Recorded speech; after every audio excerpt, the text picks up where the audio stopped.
بلکہ میرے یہاں جو مہمان آتے ہیں بعض انگریز یا یورپین، کئی دفعہ ان کو شوق ہوتا ہے مرچیں کھا جانے کا، سمجھائیں بھی کہ بھی زیادہ ہیں کباب یہ نہ کھائیں، کھا لیتے ہیں، اور اس کے بعد پھر میں ان کو برانیاں منگوا کے دیتا ہوں، اور پریونٹو کے طور پہ بھی کام کرتی ہے۔ ایک دو خوراکیں برانیوں کی کھا لیں تو صبح کی تکلیف سے بچ جاتے ہیں۔ تو دوائیں بہت گہرا اثر کرتی ہیں، اور جب صحیح استعمال ہوں تو ضرور اثر کرتی ہیں۔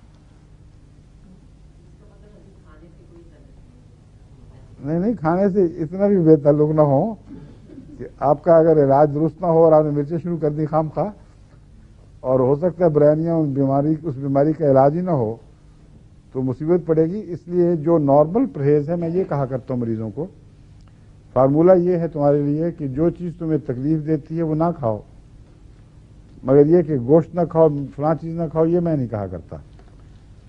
بعض مریض ہیں ان کو ویسی بات چیزیں تکلیف دیتی ہیں، مثلا مجھے مسور کی دال تکلیف دیتی ہے، میں چنا کھا لیتا ہوں، ماش کھا لیتا ہوں، ہر چیز دوسری چیز، مسور کی دال مجھے تکلیف دیتی ہے، تو اب یہ کسی وقت بچپن میں الرجی ہو گئی اس سے، تو یہ نہیں میں کہتا کہ مسور کی بھی ضرور کھاؤں میں، مراد یہ ہے کہ عام حالات میں جو دوا آپ کو جو غذا تکلیف دیتی ہے وہ نہ کھایا کریں، جو نہیں دیتی وہ بیماری میں بھی بے شک کھایا کریں، یہ مراد ہے صرف۔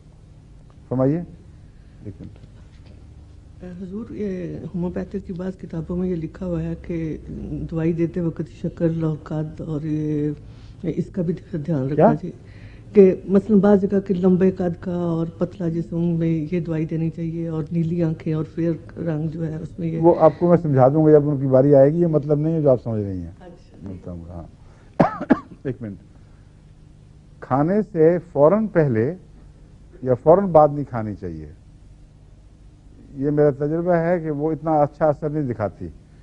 سب سے اچھا اثر ہومیوپیتھی خالی پیٹ دکھاتی ہے، اس لیے میں عموماً 2 کھانوں کے درمیان کہا کرتا ہوں کھانے کے لیے، اور یا صبح نہار منہ یا کھانے کے گھنٹہ ڈیڑھ کے بعد، تو اس وقت دراصل کھانے کے فوراً بعد جو خون کی توجہ ہے وہ معدے کی طرف ہو جاتی ہے، اور ہومیوپیتھ کسی طرح خون کی توجہ کسی اور طرف مبذول کرنا چاہتی ہے، تو معلوم ہوتا ہے ان 2 طبی رجحانات کا آپس میں ٹکراؤ ہو جاتا ہے۔ فرمائیے۔ پوچھنا چاہتا ہوں، کچھ عرصہ پہلے سنا تھا کہ ایلوپیتھک اور ہومیوپیتھک وہ ذاتی میرا خیال ہے کہ ایک وقت میں ایک ہی سسٹم استعمال کرنا چاہیے، جس پر ڈاکٹر یا حکیم کا اعتبار ہو یا ڈاکٹر کا، تو ان میں آپس میں کوئی تضاد بھی ہو سکتا ہے؟ بتاتا ہوں، آپ کی جو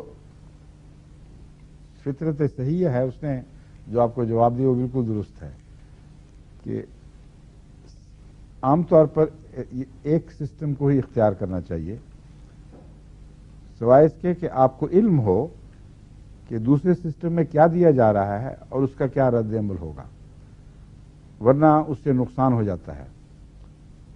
میں آپ کو مثال دیتا ہوں، بعض دفعہ جو گہری بیماریاں ہیں لوگوں کی جن کو اعتماد نہ ہو، ان کو میں کہتا ہوں کہ چلو تم وہ نہ چھوڑو، یہ بھی شروع کر دو، اگر فائدہ ہو جائے تو پھر وہ کم کر دینا، تو اس طرح یہ الگ استثنائی بات ہے۔ مگر میں مثال دیتا ہوں، ابا جان کو جب بیماری میں آرٹیریوسکلروسس ہوا تھا، اور کسی وجہ سے ڈاکٹر ان کو بلڈ پریشر بڑھانے کی دوا دے رہے تھے، کیونکہ آرٹیریوسکلروسس میں لو بھی ذمہ دار ہو جاتا ہے اور ہائی بھی ذمہ دار ہو جاتا ہے اس کا۔ بہرحال کوئی وجہ ایسی تھی کہ ان کو ڈاکٹر کوئی دوائی ایسی دے رہے تھے جس میں بلڈ پریشر اونچا کرنا چاہتے تھے، اور میں دوائی دے رہا تھا جس سے بلڈ پریشر نیچے ہوتا ہے۔ بہم نور نے مرحوم نے مجھے اس کی اجازت دی تھی، بے شک میں ساتھ کرتا رہوں۔ اس وقت وہ ہومیوپیتھ زیر علاج نہیں تھے، بہم نور کے یا ڈاکٹروں کے زیر علاج تھے، مجھے چھٹی ملی تھی کہ تم بے شک ساتھ جو مرضی کرنا کرو۔ ایک دن مجلس میں بیٹھے بہم نور نے بڑی پریشانی کا اظہار کیا کہ جتنی دوائیں ہم بلڈ پریشر بڑھانے کی دے سکتے ہیں دے چکے ہیں، لیکن فکر کی بات ہے کہ اونچا نہیں ہو رہا۔ تو میں نے بھائی کو کہا کہ اس لیے کہ میں دے رہا ہوں نیچے کرنے والی۔